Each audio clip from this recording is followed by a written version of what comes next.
Doctor Babasaheb आंबेडकरांचा, छत्रपती शिवाजी महाराजांचा, अण्णाभाऊ साठेंचा, महात्मा ज्योतिबा फुलेंचा, शाहू महाराजांचा, बाबासाहेब आंबेडकरांचा, मातोश्री रमाई आंबेडकरांचं स्मारक झालंच पाहिजे, झालंच पाहिजे, झालंच पाहिजे. पासून हे स्मारक का खोळंबलं होतं, ही प्रायोरिटी का नव्हती? अगदी 3 मिनिटांमध्ये तुम्ही मुद्देसूद बोला, भाषण करू नका. बोला सर. सर्वात प्रथम 3 फेब्रुवारीला या सुभेदारी गेस्ट हाऊस येथे माता रमाई स्मारकाकरिता मीटिंग झाली. त्या मीटिंगचा मेन उद्देश असा होता की डॉक्टर बाबासाहेब आंबेडकरांनी बहुजन हितासाठी, राष्ट्रीय हितासाठी जो महत्वाचा लढा या महाराष्ट्रामध्ये, भारत देशामध्ये उभा केला. डॉक्टर बाबासाहेब आंबेडकरांनी पेनाच्या आधारे या भारत देशामधली हजारो वर्षाची गुलामी नष्ट केली. जे डॉक्टर बाबासाहेब आंबेडकर भारत देशाचा पेन असले तर त्या पेनाची शाई म्हणून माय माऊली माता रमाई उभी राहिली आहे. म्हणून त्या माता रमाईचं स्मारक या औरंगाबाद शहरामध्ये छत्रपती संभाजीनगरमध्ये झालं पाहिजे. याकरिता 3 तारखेला मीटिंग घडलेली. त्या मीटिंग मध्ये सर्वानुमते असं ठरण्यात आलं की भाजीवाली बाईचा पुतळा तो तिथून स्थलांतरित करून माता रमाई भीमराव आंबेडकरांचा पुतळा स्मारक त्या ठिकाणी उभा झाला पाहिजे.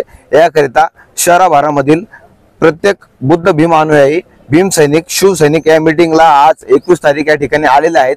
आमचे मोठे बंधू विजय भाऊ जावळे असतील, नितीन भाऊ जावळे असतील, प्रसन्न भाऊ जावळे असतील, तसेच आमचे पंकज भाऊ बनसोडे असतील, राष्ट्रपाल भाऊ गवळे असतील, या सर्वांच्या संमतीने, विचाराने, भूमिकेने आम्ही या ठिकाणी आजच्या मीटिंग मध्ये असं ठरलं की माता रमाईचा स्मारक पुतळा भाजीवाले बाईच्या पुतळ्याच्या तिथे झाला पाहिजे. याकरता सर्वांच्या विचाराने ठरलं.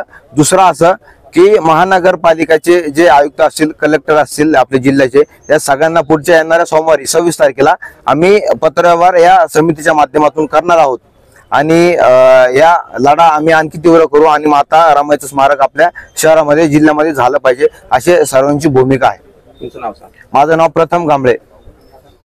3 फेब्रुवारीला माता रमाईच्या स्मारका संदर्भात आम्ही सर्व युवकांना मिळून एक निर्धार केला की बाबा आमचा समाज कुठेतरी एकत्र येण्यासाठी किंवा माता रमाईच्या याला अभिवादन करण्यासाठी दरवर्षी वाडा वस्त्यातून आपण फक्त फोटो लावून ती जयंती साजरी करतो.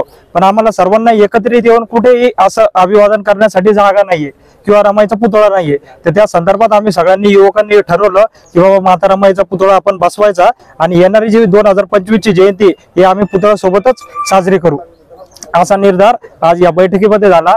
आणि महानगरपालिका असो किंवा कलेक्टर असो यांना भेटून येत्या सोमवारी आम्ही पुढची रूपरेषा जाहीर करणार आहोत. सर्व पक्ष संघटनाच्या कार्यकर्ते आणि मुळात सर्वात मेन गोष्ट म्हणली तर युवकांनी पुढे हा लढा पुकारलेला आहे. म्हणजे याच्यामध्ये कोणी वरिष्ठ किंवा कोणी असं नाही, सर्व भीम सैनिक एकत्र येऊन आपण हा लढा पुढे करणार आहे. आणि याची म्हणजे एका झेंड्याखाली सर्व आपण पक्ष संघटना सोडून पुतळा बसवण्याशिवाय माघार नाही. म्हणजे येणारी 2025 ची जयंती आम्ही पुतळा सोबतच साजरी करू आज या बैठकीमध्ये घडलेला आहे. माझं नाव नितीन साळवे.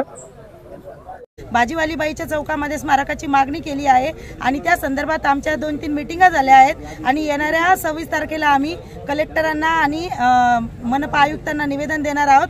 तसे जी काही कायदेशीर लढाई आहे ती आम्ही यापुढे लढणार आहोत आणि येणाऱ्या जयंतीला माता रमाईचं स्मारक हे झालंच पाहिजे. यासाठी आम्ही सर्व तळागाळातील सर्व समाज, सर्व संघटना यांना सोबत घेऊन आपण ही लढाई लढणार आहोत. जय भीम, जय शिवराय. नक्कीच घ्यावंच लागणार आहे ना. जर स्मारकाचा प्रश्न असेल तर लोकप्रतिनिधींना याच्यामध्ये सहभागी करावेच लागेल. शासन दरबारी याची मागणी करावी लागेल आणि कायदेशीर जो काही याचं लिगल प्रोसिजर असेल ती आम्ही फॉलो करणार आहोत. लढाई जरी समतेची आणि रस्त्यावरची असली तरी आम्ही सर्व धर्मातील आणि सर्व पक्षातील सर्व लोक याच्यामध्ये सहभागी आहोत. आपलं नाव? मी प्राध्यापक जयश्री शिर्के.